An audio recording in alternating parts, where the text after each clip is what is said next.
A peace deal is close, apparently, except for a few delicate details. The Ukrainian president says he is ready, but will Russia agree? More overnight attacks, a fine-tuned peace plan, and a hope that the end of the war is near. But as Donald Trump heads off for his Thanksgiving break, he insists there will be no White House meeting until both sides reach a final agreement. I've also ended 8 wars in 9 months, and we're working on that final war. It's not easy, but I don't know. I think we're going to get it.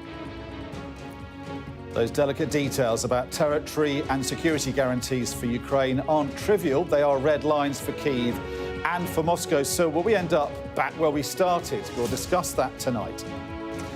And ask if the United States could really order military action against Venezuela. Also coming up, the White House plan to allow companies to drill for oil off the coast of Florida and California. And what happened when this Ethiopian volcano erupted for the first time in 12,000 years? That's all coming up on The World with me, Dominic Waghorn.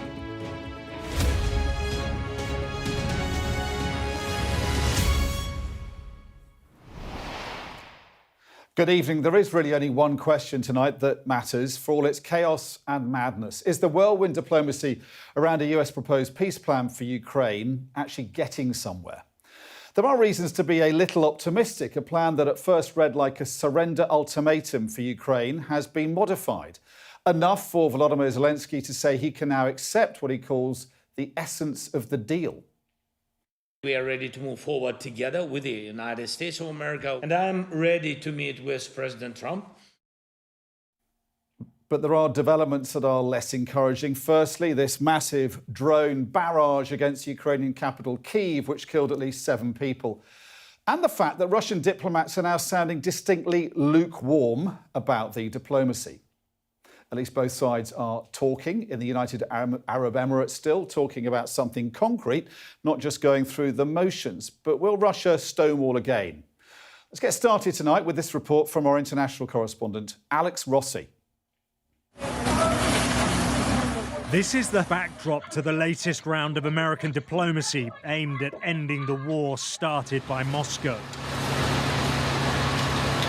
In the shadow of this carnage, after another barrage of Russian missiles and drones, there's deep skepticism that Vladimir Putin will agree to call off his war machine. I don't believe in the peace plan. Putin won't stop until he finishes us off. They write one thing and do another. The war will not stop. It seems to me that no negotiations will work. The reality of near daily strikes and fighting stands in stark contrast to the diplomatic language of a peace plan. But there is the appearance of momentum. Ukraine says it's agreed to the essence of a proposal and wants to move forward. Now we have a good result from Geneva and from the meetings and talks that took place there. Ukraine has the framework developed by our teams in Geneva. That framework is on the table, and we are ready to move forward together with the United States of America, with personal engagement of President Trump and with Europe. In Washington, Donald Trump took part in the traditional Thanksgiving turkey pardon. The White House says tremendous progress has been made towards a peace deal. I've also ended 8 wars in 9 months, and we're working on that final war. It's not easy, but I don't know. I think we're going to get there. 25,000 soldiers, Ukraine, Russia. In the last month, 25,000 soldiers have died. So I think we're getting very close to a deal. We'll find out. I thought that one would have been gone quicker. But the US president appears to be hedging his bets, saying on Truth Social that he won't meet with either Zelensky or Putin until a deal is struck. Meanwhile, the Prime Minister, Sir Keir Starmer, welcomed the renewed diplomacy. The initial draft of the 28-point plan included points that were not acceptable, but also some very important elements that will be essential for a just and lasting peace. The Russian president has yet to comment publicly on the revised plan. Putin arrived in Kyrgyzstan as his diplomats met US officials in Abu Dhabi. But the Kremlin's already signalled the new document is almost certainly unacceptable, saying it departs from what Moscow believes was agreed during the Trump-Putin meeting in Alaska earlier this year. We have channels of communication open with our American colleagues. They're being used, and we are awaiting their version. If the spirit and letter of Anchorage are erased from the key understandings we formalised, then of course the situation will be fundamentally different. But so far, no one has officially communicated anything to us. The US's original 28-point plan has now been fine-tuned. But finding common ground between Ukraine's red lines and Russia's maximalist demands to end this bloody war will not be easy. Alex Rossi, Sky News. Well, for more on this now, live to our US correspondent Mark Stone. Mark, things seem to be making progress, with President Zelensky saying he might have been going to see President Trump in Mar-a-Lago this week. But in the last hour or so, we've heard from the president himself, and he seems to be saying not so fast. Yeah. Yes, look, Washington woke up this morning, a few hours obviously behind Europe, with a sense of momentum, because overnight, Washington time, the Ukrainian National Security Advisor had tweeted that his boss, Zelensky, was ready to travel to Washington or to the United States before the end of the month. That's before Sunday.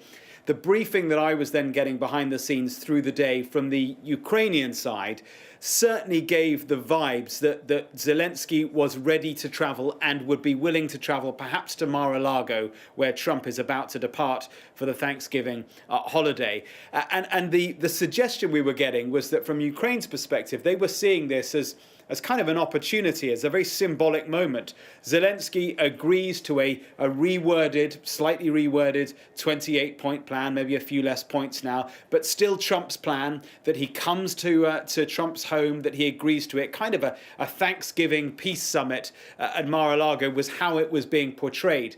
But it's clear from the American side that Donald Trump's not there yet, and his quite lengthy message on Truth Social kind of gets to the heart of that, where he's still positive, but he wants to dispatch his lieutenants, Steve Witkoff, to Moscow. Dan Driscoll, the Army Secretary, a key figure, emerging key figure in all of this, meeting the Ukrainians as well. And only when things are, as he puts it, when a deal to end this war is final or in its final stages, will he be prepared to meet either Putin or Zelensky. So I think that is a kind of the long way of saying, see you next week. Donald Trump will now go off to Mar-a-Lago for the holiday, and we'll see where we are next week. But the subordinates on all sides will continue to work, and I think that is all important. So definitely moves in the right direction. Distinct lack of positivity from the Russian side, as ever, but the Ukrainians and the Brits and the Europeans all being wanting to be seen to agree with the essence of Trump's plan, but wanting to make some changes. Dom, in a sense, there are two negotiations ongoing here. Europe and Ukraine is negotiating with Trump's America, and also the West is trying to negotiate with Putin and Putin's Russia. Mark, thank you very much for the update. So we've heard the carefully crafted language of diplomacy for the past few days. Contrast that with the grim daily reality in frontline cities in Ukraine. Relentless drone attacks, homes on fire, and more civilians killed. Take the town of Pokrovsk, which has been fiercely defended by the Ukrainians as Russian forces have moved in across the Donbass. And have a look at this. Videos posted by the Russian Ministry of Defence and a Ukrainian ground regiment yesterday, appearing to show troops from both sides on the same road in the centre of the town. It's not clear who controls it or when the videos were taken, but it is a snapshot of how close the fighting has become in some places, at least. So that's what's happening on the ground as talks take place in Abu Dhabi, heading for the delegations for the United States and Ukraine. Two men you won't have heard much about before, the Secretary of the US Army, Dan Driscoll, and Ukraine's head of military intelligence, Kirill Budanov. So let's dig into the diplomacy a bit more. Well, I'm joined by Kurt Volker, who served as the US ambassador to NATO. Ambassador, thank you Thank you for joining us. I mean, it is still confusing as to what's going on. It is soon to be Thanksgiving, but it does feel like Groundhog Day, doesn't it? Are we just going round in circles, do you think, diplomatically at the moment?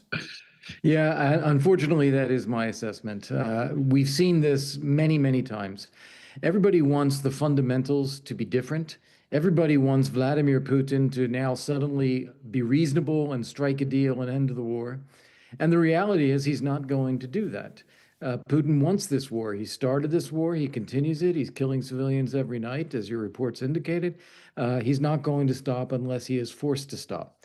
And this diplomacy that we've seen in the last week or so, I think has really resulted in getting us back to the beginning. We had a so-called U.S. peace plan, which was clearly the Russian draft. That was unacceptable, wholly unacceptable and unbalanced, one-sided. That has now been modified, as we understand, by negotiations in Geneva, though we don't know the details. And that will now become unacceptable to Russia. Russia will say, no, we have to go back to what was there before. We can't agree to any of this. And then it's back to us again. Well, how do we get Putin to actually come to a deal? And it's this, as you said, Groundhog Day. We're just going through the same circles until we are willing to be strong enough to really put some pressure on Putin. What do you make of this Truth Social post that we heard from Donald Trump in the last hour or so? Because it did look like Zelensky kind of accepted the essence of the deal, possibly could go to America to meet President Trump. He said no, not so fast. And he's now sending Dan Driscoll, who was a college friend of J.D. Vance.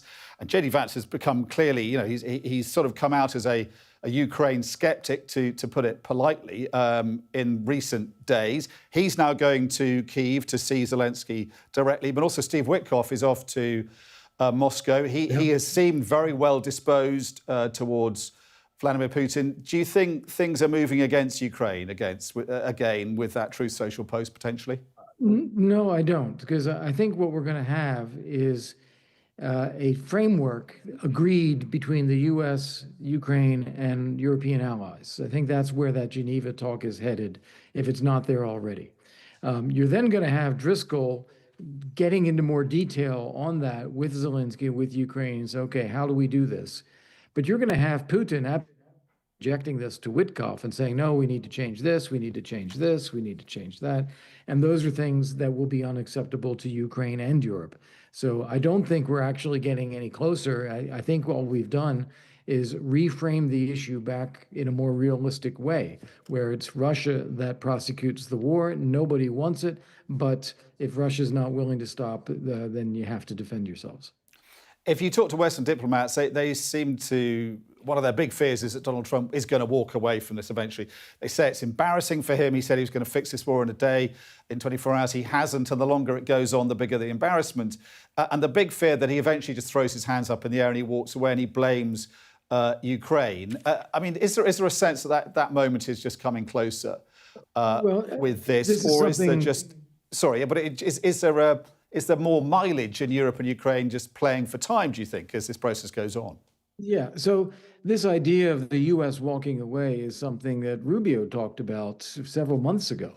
And, he gave an ultimatum, Trump gave an ultimatum, 10 days, if not, we're going to walk away. And then, of course, we don't walk away. I think Trump knows that a failure in Ukraine would be his failure, and it would be on a par with Biden's failure in Afghanistan. So he doesn't want that, and that's why I think he keeps at this. We also don't know what walking away would actually mean. If it simply means I'm not trying to broker a deal anymore, but he allows weapon sales, he allows financial support, he allows intelligence sharing, that's fine. In fact, I think that could be good. I think more sanctions on Russia. If he walks away and says, forget it, let's just sanction Russia, so including secondary sanctions, that could be fine. So it's very unclear what it would mean.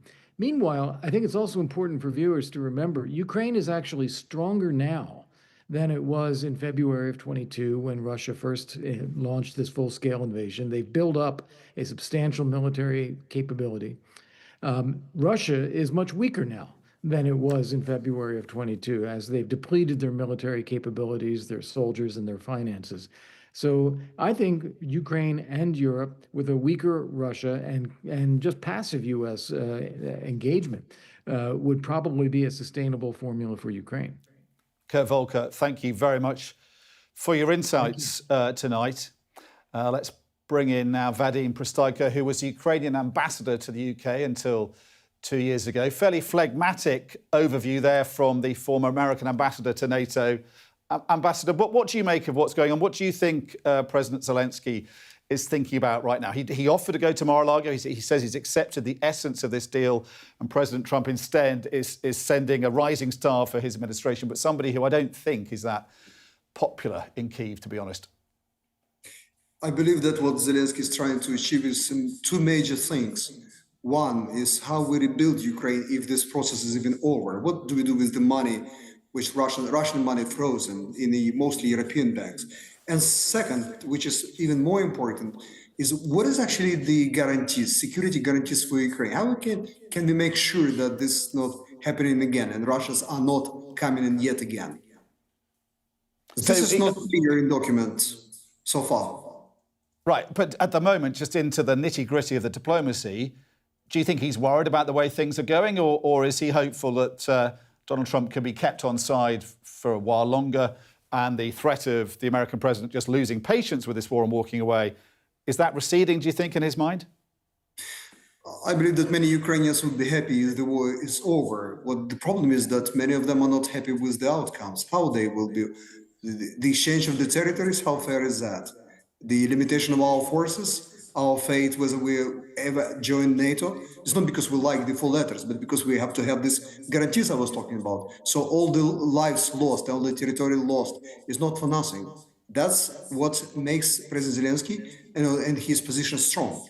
I was listening to you and it was previous Ambassador Kurt Volker, and I understand your question was what would happen if Americans will walk away?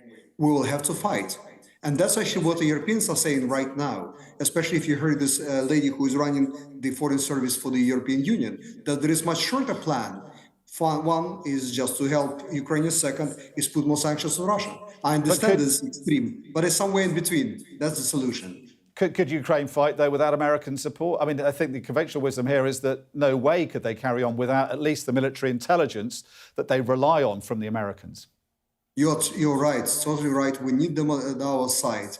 And I don't believe that this was correct to say that Americans are not throwing any more money into the war. It's not a war. They were helping us to defend us against the aggressor. We are not fighting about something, something we both sides are equal. We are not. There is an aggressor, clear aggressor, and we victim. You've been central to the diplomacy, a very key role here in London. Do you think we are, in any sense, getting closer to some kind of deal? At least there's a diplomatic sense of momentum at the moment, where there wasn't for a long, long time.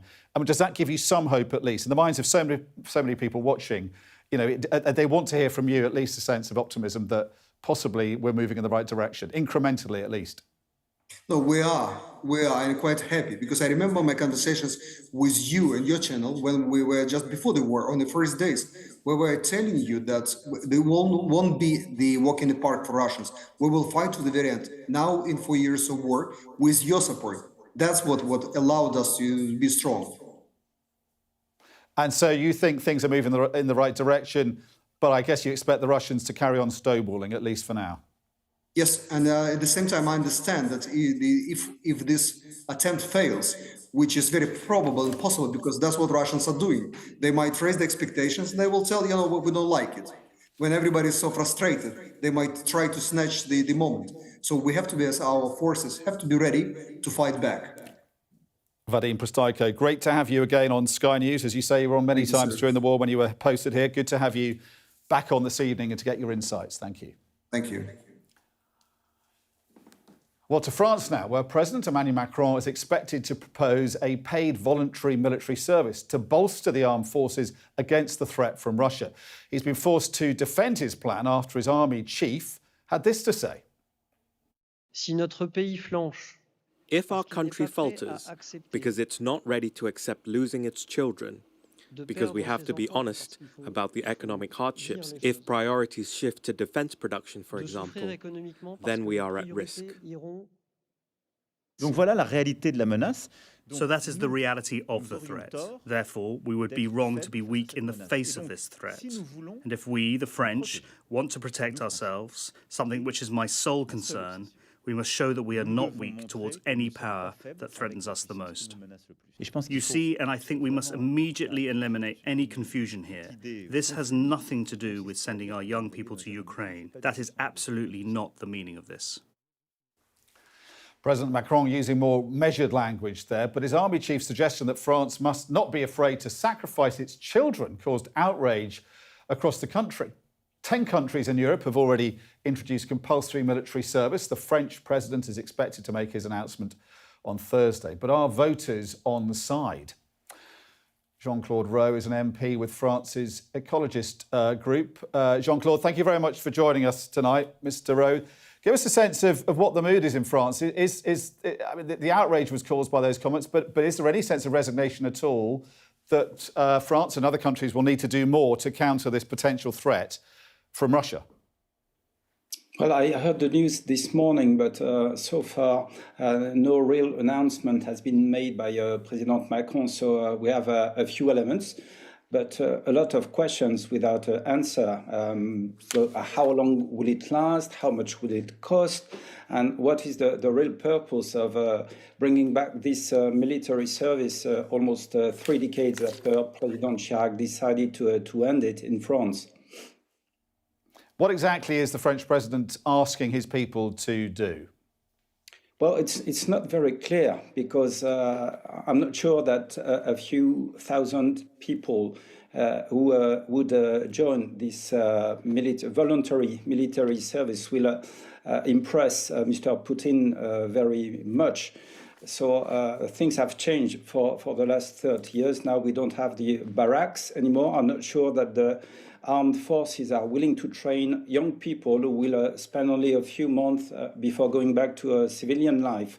So at least we would have wanted a debate, a real debate, and not just once again a president who decides on his own something which was absolutely not mentioned in the military planning law. I mean, is the problem here more that the president is just very unpopular, or that the idea is unpopular too? Well, he's clearly unpopular. Only 16% of French people are satisfied with him. So he tries to maybe impress or frighten us with this role he longs for, a sort of war leader, father of the nation, defending us from the enemies. And the measure needs more thinking. You cannot just decide that you will have a national service like this. It implies, as I said, a lot of money, buildings, and clearly more than an announcement as it happened. But I mean, it's also a sense of a possibility that more education is required. I mean, opinion polls here in Britain suggest that young people would also not be prepared to fight if it came to a conflict with Russia. Do you think they and French young people and others across Europe need to just be better informed about the potential threat from Russia and that the threat that poses to the way of life that perhaps many of them take for granted? Yeah, the threat exists clearly, but not only for France. I mean, for the whole of Europe.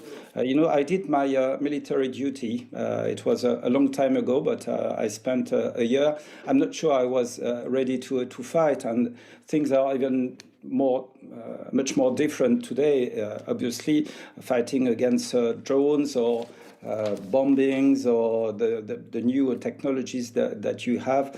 I'm not sure that a few months will be enough to do it and to make soldiers. Really, we only have 200,000 professional soldiers in France, so and it would take a long time. Clearly, so if the threat is in, let's say, 2 or 3 years, as we can hear from time to time, we will never have enough time to be ready for this. And once again, this needs a real debate in front of the Parliament and of the people of this country. We'll leave it there. Thank you very much, Jean-Claude Rowe. Thank you for your insights into that situation in France and the President's call for more national service. You're watching The World with me, Dominic Waghorn, still to come. With a fleet already amassed off its coast, President Trump piles more pressure on Venezuela.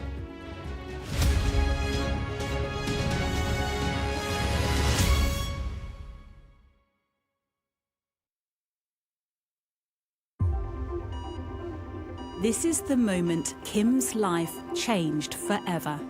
Mum, the doctor's coming in a minute and he's going to tell you that they need to amputate all your limbs. I didn't want to live like this. This is the story of how she cheated death, rebuilt her life, and the extraordinary NHS team who made it happen. This is the most precious gift I've ever received in my life.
I'm Stephen Murphy and I'm Sky's Ireland correspondent based here in Dublin. The waters of Ireland and Britain should be home to great white sharks. If there are great white sharks in this area, there's no reason they wouldn't come here to feed. It's basically a buffet on a beach.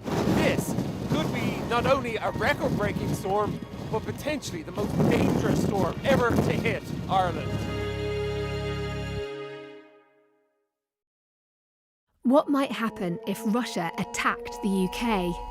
This is clearly an enormous show of force. It is definitely out of the ordinary. We ran a war game with former ministers back in the hot seat. Ben Wallace. Amber Rudd. Jack Straw. It's the kind of war game that's genuinely tested inside government. The Russians are signalling that there may be an attack. Russia knows our weaknesses, but do you? I'm Deborah Haynes. From Sky News and Tortoise, this is The War Game. Listen wherever you get your podcasts. We are under Israeli military restrictions in terms of some of the things that we can film, but it's important to be in there. What a slow drive for the president as he approaches his golf club. 4 more years! Free wherever you get your news. I'm Mark Stone and I'm Sky's correspondent based here in Washington, D.C.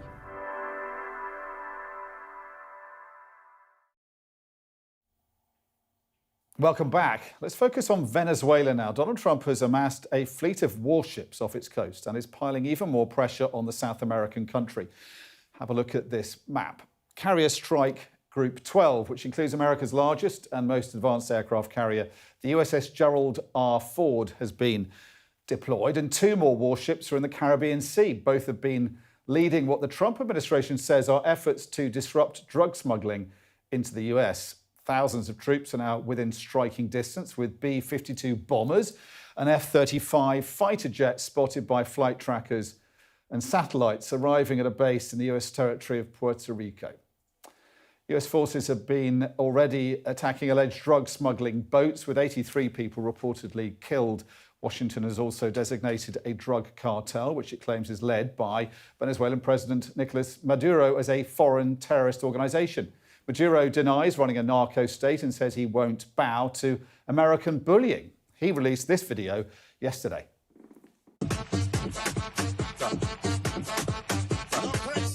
No crazy girl, no.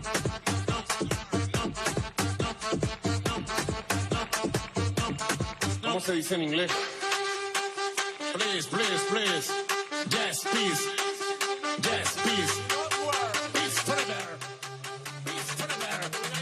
Peace forever. Así que este país está en paz. Este país va a continuar en paz. This country is at peace. This country will continue to be at peace.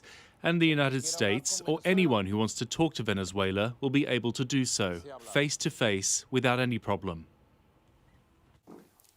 So that was the Venezuelan president dancing to a remix of one of his defiant speeches directed at Donald Trump and then speaking afterwards. Well, let's speak now to Carlos Diaz-Rosillo, who was US Deputy Assistant Secretary of Defense during Donald Trump's first administration. Dr. Diaz-Rosillo, thank you for joining us. Good evening. First question, I think many people here are very worried about this massive military build-up. Do you think, from your knowledge from inside the White House and your experience, is America about to go to war with Venezuela? I don't think so. When President Trump was elected in 2016, many people around the world, including right here, said, how could Americans give this guy the nuclear codes? He's going to get the U.S. involved in all sorts of military conflicts. And the reality was quite different. He was the only American president of the modern era that did not get the U.S. involved in any wars. And he's very proud of that fact. So the notion that he's about to go to war... OK, but what are all these warships doing? And they're not just taking out individual alleged drug-running boats, are they? That's a huge military build-up. What's going on? It is. But I don't think the U.S. is getting ready to go to war, not in the traditional sense. We're not looking at an invasion like the one we had in Panama over 35 years ago. What I do see is a strategy of maximum pressure on the regime.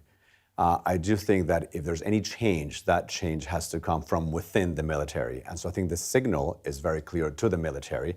And by the military, I mean the middle ranks. The generals are all bought off. I don't think the change is going to come from the generals or from the soldiers who don't have the power. I think it's going to come from the middle ranks of the military. So I think the strategy is to put pressure, maximum pressure, on the military so that they can take action from within. So is it a war on drugs, or is it an attempt at regime change through the middle ranks of the army, or is it both, do you think? So I think it's a little bit of both, but the official position of the U.S. government right now, it's not regime change.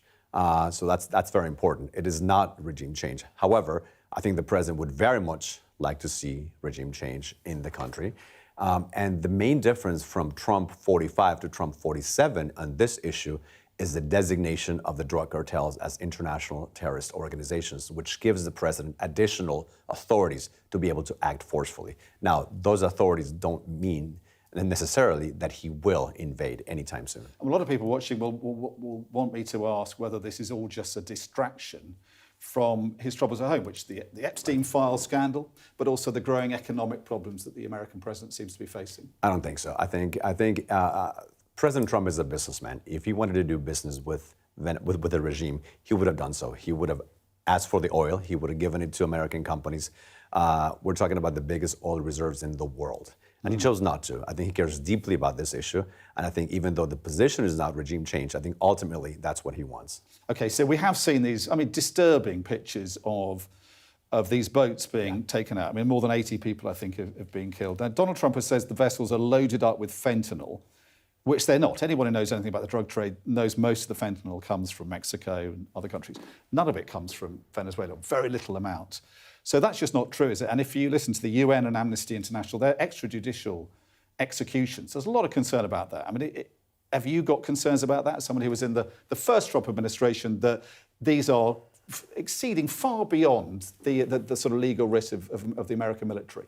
I don't. I believe that the U.S. intelligence apparatus is the best in the world. It doesn't mean that it's flawless.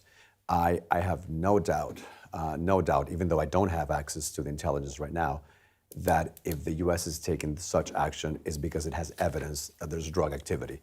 One could be a mistake, but not 3, 4, 5, 20. I think the massive amounts of bombs that have dropped on these vessels. I think if the U.S. did not have solid evidence, I don't think they would be doing so. Let's have a listen to what some American senators who've all got, track records serving in the American military. This is what they had to say, and it provoked a pretty angry reaction from Donald Trump, didn't it? It did. You can refuse illegal orders. You can refuse illegal orders. You must refuse illegal orders. Senator Alyssa Slotkin. Senator Mark Kelly. And I think we can see now what Donald Trump posted in response on Truth Social, a post that said, accused them of seditious behaviour at the highest level. Each one of these traitors to our country, he said, should be arrested and put on trial. Their words cannot be allowed to stand.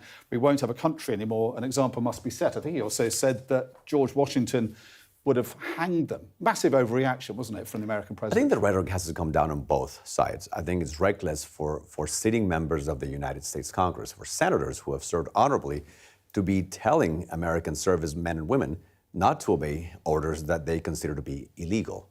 So I think the rhetoric has to come down on both sides. But to go back and accuse them of sedition and treason, what would you make of that? Well, I think what the president means is that these members of the United States Congress who have taken an oath of office are actively telling members of the U.S. Armed Forces not to obey the president's orders because they believe that his orders are unconstitutional. So just finally, I mean, in the MAGA movement, the prospect of an American president who said he was going to end forever wars, building up a massive amount of military hardware and ships, rather like we saw in the build-up to the Gulf War. That's pretty horrifying, isn't it? I mean, this is dividing his own constituency back home, I think what we're seeing is that the MAGA movement is much broader than we thought it was. It's not just about one issue, it's about multiple issues, and it's a broad coalition. And yes, that broad coalition is split on foreign policy. So where's this going to end, do you think? Just more ships being taken out, or are we going to see airstrikes? We're going to see other forms of military action against Venezuela? I think, and again, I don't have access to intelligence right now, but I think we're going to see a lot more vessels being taken out. I don't see boots on the ground, no boots on the ground anytime soon. I think the president would never take that option off the table, but I don't see that anytime soon. We might see drone attacks, but nothing that involves soldiers, in my opinion. Well, really interesting to get your take on this because you were on the inside of the White House the first time round, so fascinating to see where you think this is going to pan out. I do think that there's a strategy far more sophisticated than people give him credit for. We'll see. Thank you very much, Dr. Thank you. Diaz-Rosillo, thank you for joining us on The World. My pleasure. So this is The World still to come. The UN Migration Agency will be here to discuss a forgotten crisis in the Democratic Republic of Congo.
There's always more to the news than a headline. We want to discover, to delve a little deeper, to find out what's really going on. Explanation, analysis, the people at the heart of every story. I'm Neil Patterson, and this is the Sky News Daily Podcast. So, by the end, we'll hopefully all understand what's going on in the world just that little better. Available wherever you get your podcasts. Welcome back to the world and to what the UN's migration agency says is a truly forgotten crisis in the Democratic Republic of Congo. The International Organization for Migration, or IOM, describes it as a humanitarian catastrophe that's been going on for decades, a relentless mix of conflict, environmental disasters and disease outbreaks such as Ebola. The IOM says nearly 5 million people are displaced within the country right now, and although that's down from a year ago, more than 21 million are still in need of humanitarian aid out of a population of around 109 million. Some of the worst violence is in eastern Congo, where rebels seized the region's largest city, Goma, in January. Neighbouring Rwanda is widely suspected of backing the rebels, though it denies that. The US, Qatar and African mediators are trying to broker a peace deal. Well, with me tonight is Alex Simpson, the IOM's Chief of Mission in the Democratic Republic of Congo. Alex, thank you so much for joining us. I mean, it sounds like a desperate situation. Is it fair to say things are going from bad to worse? They're definitely not getting better in general, with funding cuts, further displacement of people, and a de facto force controlling large areas of the country. It's very difficult to help people with no money and very difficult access. What's your biggest challenge at the moment, would you say? One of the biggest challenges is funding. In 2024, the US gave 70% of humanitarian assistance to the Congo. IOM itself has lost a lot of funding. I have communities where we promised to build a camp. These people had moved from Goma, they'd been moving for 6 months, and now I can't build the camp because the funding has been cut. So it's very, very, very saddening. And we should explain, I mean, that funding has been cut because Donald Trump has basically taken away the whole of the American overseas aid budget. So how much of a hole has that left in your budget? In my budget, it was quite a large hole, but I would like to say that the US government is still supplying assistance funding, and we've recently got a very generous donation from them for our Ebola response. So we are looking at different ways of working with the new institutions which are coming out in the US, as we do actually have American funding to deal with a different kind of humanitarian crisis. I mean, they're still funding you, but how much has it come down by? I think we've lost, well, it was about half of our grant. So it was 30 million we lost personally. $30 million in aid you've lost. And is it being replaced by any other countries, European Union or? We've had step-up assistance from the European Union. For example, we have our displacement tracking mechanism, whereby we map population movements so we can target them with the proper assistance. And the European Union did step up to fund that, as that was cut. And we had some funding from some other European states, namely France. But there's not many countries with the economic power that can step up with that amount of humanitarian assistance in the immediate. What would you say, Alex, you're most proud of in what your organisation's able to achieve and what your workers are doing out in the field? I think the best thing we do is the solutions, the stability. We also work with ex-combatants, bringing them out of the jungle, giving them economic chances so they can reintegrate. We also work with the displaced to settle them. We have a community in Tanganyika. 4 years ago, they were in tents. Now they're in hard brick houses. They have a school, which we constructed with Swedish funding, and also partnering with our sister agencies, the IOM working with UNFPA, WFP. We've given them a health centre, and this is working with the local government as well, and the receiving community. And you were talking before we introduced you about resilience building. How does that work? How do you get people to become resilient and sort of deal with these terrible challenges that they're facing with war and being displaced, so many of them, and the other sort of disease threats they face as well? I think one of the first things for IOM, and I joined quite recently, which really appealed to me, is our mental health programmes. When you've lived in 30, 40 years of conflict, you don't know how to not live in conflict. And we find that traditions are not being passed down from generations, so people don't have resilience just in their habits. And I think some of the most amazing quotes is a man saying, I didn't realise what I was feeling was wrong, and I didn't realise someone could help me.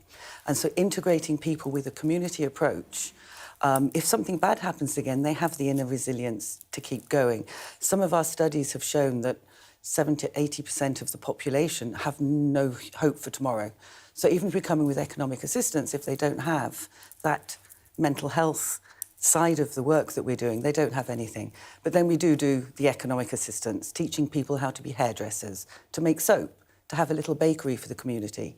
And then the community will build together in a way that they can move on and they have the community resilience as well as the individual resilience. But you're saying they've got so used to being what they've been through, that they've kind of normalised the trauma that they've been going through. Absolutely. And another gentleman, he says, oh, I'm so happy I can earn my living without a gun. And off he goes and tends the cows that IOM bought as part of one of our resilience. And just to see that smiling face walking through a pasture with his cows. I mean, it's just to let people get back to this, even a very simple life. And these people, when we've surveyed them in our more stable provinces, most of them want to move out of camps, not to go abroad. They don't want to come to the UK. It's like minus 1% that want to come here. They want to live locally and have their normal life at home. I mean, it is a forgotten crisis, isn't it? Why do you think the world just doesn't pay enough attention to what's going on in these parts of Africa? It's been going on so long. It's been going on in secular conflict stability. People get bored. And I think people have so much going on in their own lives, it's very difficult to remember some person sitting thousands of miles away in an IDP camp, cooking on a little campfire. So, it's hard to remember that these things are going on when you have all the big news that hits the headlines every day. Alice Simpson, thank you so much for joining us and giving us some messages of hope, anyway, from your extraordinary work in the DRC. As you say, so much going on in the world, but great to get a sense of what's happening there and some light on it, as you say, a forgotten crisis. Thank you very much for having me. Thank you. Well, this is The World with me, Dominic Waghorn. Next up, how a Trump promise to drill, baby drill, could open up 1 billion acres of water to tap offshore oil and gas reserves.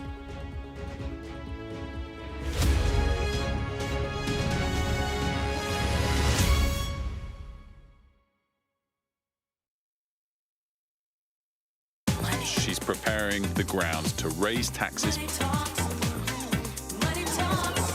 The budget, I've got to do the things that I think are right. There are tax rises coming down the track.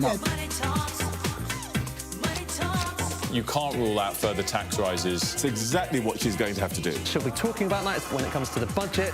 We'll be talking everything money as the Chancellor reveals what's in her budget. Goodness knows how it's going to play out if these tax rises are announced.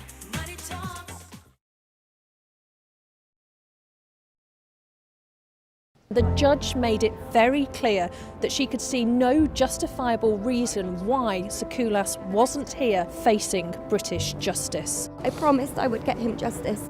Sky News, get the full story first. It's legal to let go. Set the speed and take the hands off. I'm Lisa Dowd and I'm Sky's Midlands correspondent. Liberation Day. By popular demand, here we are. Donald Trump. It is quite the story. Wherever it goes, on Trump 100, we go with it. Tell us who you're looking for. Unbelievable we've come to this. Are you overstating the reach and significance of this deal? Not like you said it. From the UK. Why don't you go back to your country where you have a major migrant problem? It was 10 feet from him, and all of a sudden the shot's running out. People impacted. I'll tell you on another day on the podcast what that was all about. Join us wherever you get your podcast. I witnessed the complete destruction of a place linked to my childhood memories. This is insane. I'm Yusra Al-Bagher, Sky's Africa correspondent based in Johannesburg, South Africa. I felt awe when we saw the mountain gorillas in Rwanda. We call him the king of the jungle. This is the alpha silverback. Sky News, get the full story first. She's preparing the ground to raise taxes. The budget, I've got to do the things that I think are right. There are tax rises coming down the track. No. You can't rule out further tax rises. It's exactly what she's going to have to do. She'll be talking about that when it comes to the budget. We'll be talking everything money as the Chancellor reveals what's in her budget. Goodness knows how it's going to play out if these tax rises are announced. A show of military might and menace. Why should the West trust you? Frankly, I don't care whether the West trusts us or not. Sky News. Get the full story first. Have a quick word for Sky News. Is the West right? Are you fueling Russia's war machine? American journalist Evan Gershkovich is on trial here, but was first on display. I'm Ivor Bennett, Sky's Moscow correspondent.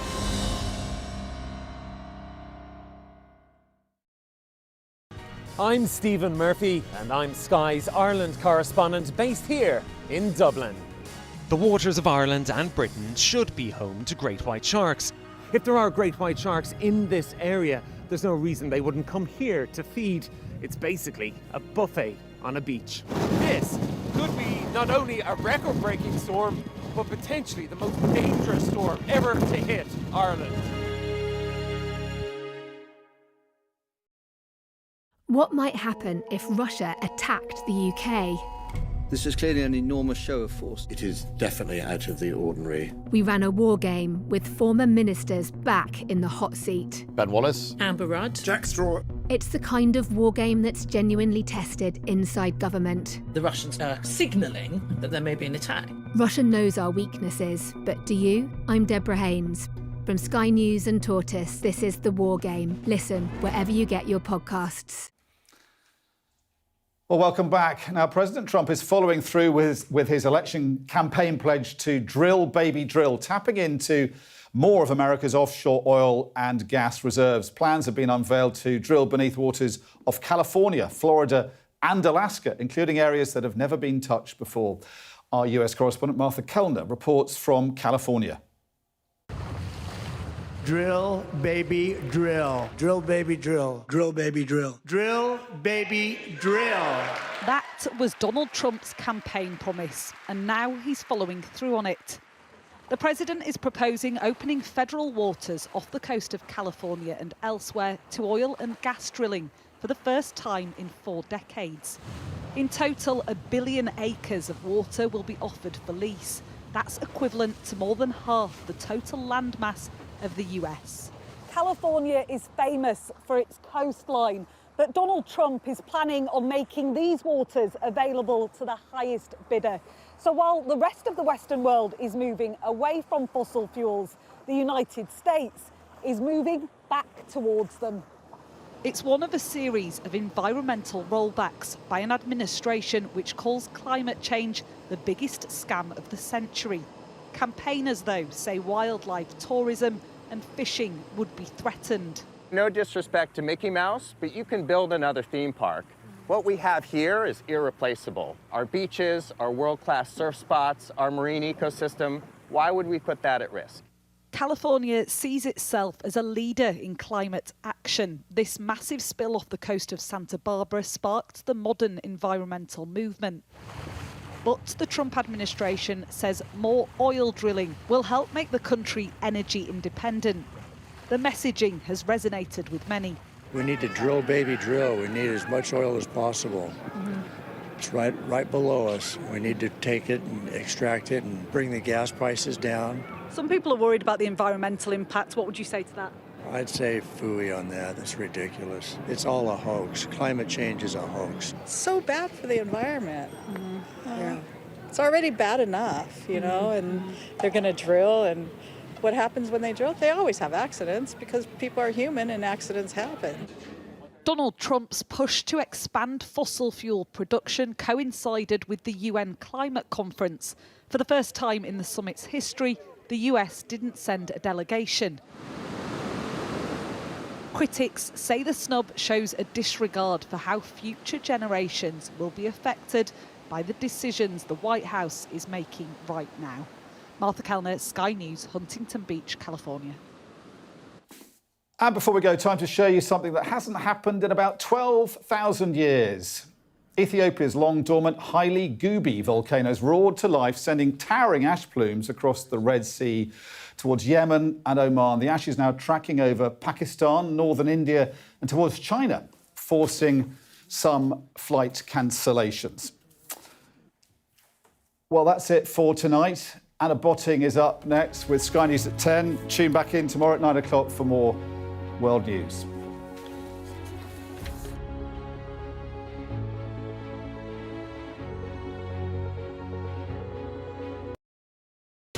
We are under Israeli military restrictions in terms of some of the things that we can film, but it's important to be in there.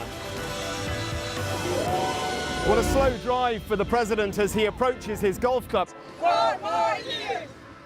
Free wherever you get your news. I'm Mark Stone and I'm Sky's correspondent based here in Washington.